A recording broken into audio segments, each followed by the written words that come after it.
क्योंकि आप एक जॉब छोड़ के आते हैं ना, तो आप उसे जीरो कर देते हैं। लेकिन एक बिजनेसमैन अपना बिजनेस छोड़कर जाता है तो वो अपने बेटे को जब देता है ना, तो वो उसी लेवल पे देता है जिस लेवल पे उसने बिजनेस को छोड़ा। इस वीडियो को हम दो पार्ट में डिवाइड करेंगे। तो पहला पार्ट होने वाला है, और इसको दो पार्ट में इसलिए डिवाइड करेंगे कि बहुत ही इंपॉर्टेंट वीडियो है हर एक सरकारी कर्मचारी के लिए, चाहे आप डिफेंस में हैं, चाहे स्टेट गवर्नमेंट या फिर सेंट्रल गवर्नमेंट।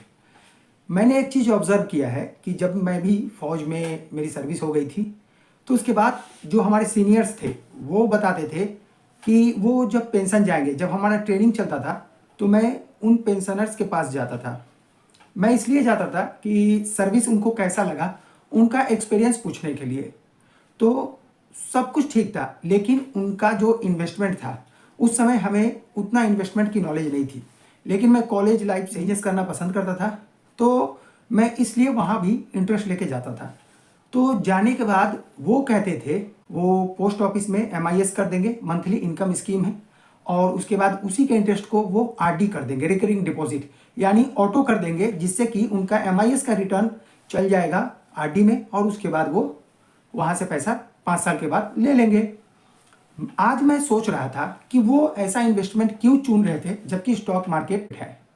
तो मैंने फाइंड आउट किया, गूगल बाबा तो है ही अपने, तो मैंने फाइंड आउट किया कि पास्ट में MIS का, यानी POMIS, post office monthly income scheme का रिटर्न कितना है। तो उसको मैंने नोट किया आप लोगों को बताने के लिए। यानी कि जो हमारे सीनियर्स थे, यानी आप कोई भी जॉब में है, कोई भी सर्विस में है, सेंट्रल, स्टेट या फौज में, तो आपके सीनियर हमेशा ऑलवेज गाइड करते हैं कि कैसे इन्वेस्टमेंट करना चाहिए, क्या करना चाहिए, सर्विस कैसे करना चाहिए। तो यहाँ पर मुझे उन्होंने जो गाइड किया था, वो मेरे एज तक आते आते वो चीज़ इतना भयानक हो गया था। यानी आज अगर कोई फौजी या फिर कोई स्टेट या सेंट्रल गवर्नमेंट में एम्प्लॉय रिटायर्ड होता है और वो अपने पैसे को इस तरह से इन्वेस्टमेंट करता है, तो उनका पैसा भगवान भरोसे, यानी कि गारंटी तो है लेकिन इन्फ्लेशन को भी बीट नहीं कर पाएंगे।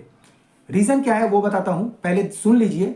वो सही थे, लेकिन आज हम अगर वो चीज़ अपनाते हैं तो वो गलत है। आप साइकिल्स की जगह बाइक यूज़ करते हो। पहले हम लोग पैदल 10 किलोमीटर जाते थे, फिर साइकिल से जाने लगे, फिर अब नौकरी होने के बाद बाइक से जाते हैं, उसके बाद अब तो कार से जाते हैं।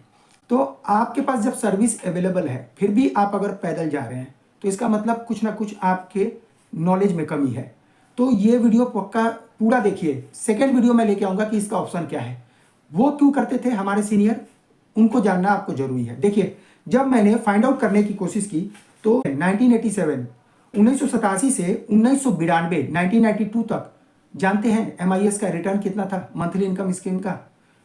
12% पर एनम रिटर्न था। यानी कि आज का लार्ज कैप और इंडेक्स फंड ये रिटर्न देता है, उस समय वो गवर्नमेंट गारंटी रिटर्न देते थे, तो वो क्यों मार्केट में इन्वेस्टमेंट करे?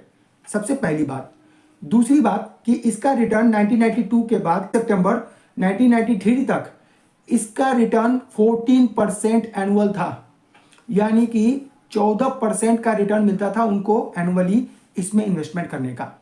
तो आप सोचिए उनको कितना अच्छा रिटर्न मिलता था, जो आप आज स्टॉक मार्केट या म्यूचुअल फंड से नहीं ले सकते। तो वो गलत नहीं थे, वो सही थे। लेकिन ये धीरे धीरे इसके डेटा को देखेंगे तो आप समझ जाएंगे कि गवर्नमेंट भी क्या चाहती है। तो इसके बाद हम आते हैं 2 सितंबर 1993 से 31 दिसंबर 1998 तक इसका इंटरेस्ट रेट हो गया 13%, 1% डाउन हुआ। फिर उसके बाद 1 मार्च 2002 से 2003 तक क्या हुआ? 9% हुआ। यहां पर सबसे बड़ा बदलाव हुआ जब 13% से डायरेक्ट 9% पे आ गया। और आज आप पता है आपको MIS, post office monthly income scheme, आपको कितना रिटर्न देती है? ओनली 7.1% का। और इन्फ्लेशन कितने तेजी से बढ़ रहा है मालूम है? 7% से। तो यानी आपको जो इंटरेस्ट मिल रहा है उतनी वैल्यू ऑलरेडी आपका जो अमाउंट आप खा रहे हैं ना, साल के 5 साल के बाद जो अमाउंट लेंगे वो कुछ ही बचेगा आपका। तो आप ऐसा ना करें कि आप डायरेक्ट MIS को प्रेफर करें और पूरा पैसा लगा दें। देखिए, सिक्योरिटी पेंशन आने के बाद हम रिस्क ज़्यादा नहीं ले सकते, लेकिन एकदम ऐसा नहीं है कि हम एकदम रिस्क नहीं ले सकते। पुराने जो आए हैं उनका पेंशन बन रहा है, पेंशन चालू है, तो उनको डरने की बात नहीं है। रिस्क भी लेते भी हैं तो उनके पेंशन में उनका गुजारा चल जाएगा। वो रिस्क लेंगे तो शॉर्ट टाइम में जो आपने सर्विस छोड़कर फौज से या फिर सेंट्रल या स्टेट गवर्नमेंट से आए हैं, तो आपके बच्चों के लिए एक अच्छा वेल्थ बना सकते हैं आप। क्योंकि कम समय में या फिर नॉलेज ना होने की वजह से जो नौकरी में आप नहीं कर पाए, वो आप रिटायरमेंट में बैठे बैठे कर सकते हैं। तो उसका डिटेल मैं दूसरे वीडियो में बताऊंगा। ये वीडियो में सिर्फ आपको ये बताना चाहता हूं कि हमारे सीनियर, कहा जाता है ना फौज में, सीनियर इज ऑलवेज राइट, बिल्कुल सही, वो उस समय सही थे, बिल्कुल 100% सही थे। अभी कैलकुलेशन पूरा दिखाऊंगा मैं। और उसके बाद वो क्या करते थे कि रेकरिंग डिपॉजिट में कर देते थे। तो रेकरिंग डिपॉजिट का रिटर्न जानते हैं आप, अगर देखेंगे तो 0.5% का डिफरेंस रहता था MIS और आपका रेकरिंग डिपॉजिट RD में। अगर आप मान लीजिए पेंशन आते हैं और ऐसा रिटर्न आपको मिलता है और 10 लाख रुपए MIS में डालते हैं, तो आपको मंथली इनकम होगा वो होगा 10,000 और ईयरली 1,20,000, 12% के हिसाब से, यानी पुराना डेटा के हिसाब से। और अगर टोटल रिटर्न बात करें तो MIS में आप 6 लाख लेके जाएंगे 5 साल में 10 लाख के बदले। अब वो क्या करते थे कि RD में इसी रिटर्न को डायरेक्ट थ्रू ऑटो कर देते थे पोस्ट ऑफिस से, यानी कि वो 10,000 RD में कंटिन्यू इन्वेस्टमेंट कर रहे हैं। तो MIS से जो रिटर्न आ रहा है वो RD में जा रहा है और RD का रिटर्न था 11.5%। तो अब देखिए, अगर आप इस हिसाब से 10,000 पर मंथ RD में करते हैं तो आपको RD के 5 साल कंप्लीट होते ही मिलता है 2,11,150 रुपए इंटरेस्ट के रूप में 5 साल में। तो अब आप समझिए कि इन अमाउंट को टोटल कर लेंगे। MIS में आपको 5 साल के बाद 10 लाख जो डिपॉजिट किए थे वो मिल गया, 6 लाख आपने ट्रांसफर किया, यानी कि 6 लाख इंटरेस्ट जो बन रहा था वो आपने RD में ट्रांसफर किया। तो वो 6 लाख RD का मान लीजिए जो आपने इन्वेस्टमेंट किया, इंटरेस्ट कोई इन्वेस्टमेंट किया। अब RD आपको दे रहा है 2,11,150। अब इन तीनों को, यानी कि 10 लाख, 6 लाख और 2,11,150 रुपए को जोड़ दीजिए तो ये बनता है 18,11,150। मालूम है ये कितना रिटर्न मिला आपको? चलिए वो भी देख लेते हैं। आप रिटर्न मिल रहा है आपको 8,11,150 5 साल में 10 लाख के ऊपर, ऑलमोस्ट डबल होने वाला है। इस हिसाब से अगर आप देखेंगे तो एनुअल आपका रिटर्न जो बनेगा ना 16% का बन रहा है। 1,60,000, 16% अगर 10 लाख का करेंगे तो 1,60,000 बनता है और आपका यहां पर गारंटी रिटर्न बन रहा है 1,62,000। 16% रिटर्न आप स्टॉक मार्केट या म्यूचुअल फंड से जब निकालते हैं तो आपको कितना रिसर्च करना पड़ता है, हर एक डीप में इन्वेस्टमेंट करना पड़ता है। इसका मतलब कि हमारे जो सीनियर थे, सीनियर इज ऑलवेज राइट, ये बात आप ध्यान रखिए। लेकिन इसका ऑप्शन अभी आ चुका है। इसका ऑप्शन मैं आपको बताऊंगा नेक्स्ट वीडियो में।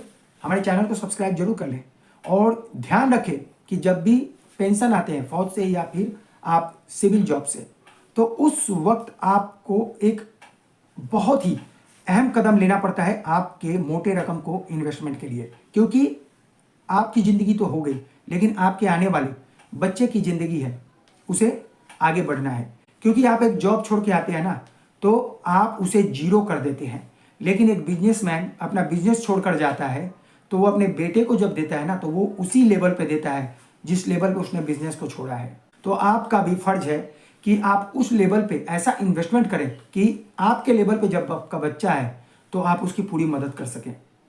Thank you so much for watching Maestro investor. मिलेंगे अनदर वीडियो के साथ। सभी फौजी बाजियों को जय हिंद और सभी स्टेट गवर्नमेंट के एम्प्लॉयज़ को और सेंट्रल गवर्नमेंट एम्प्लॉयज़ को धन्यवाद हमारे वीडियो को देखने के लिए।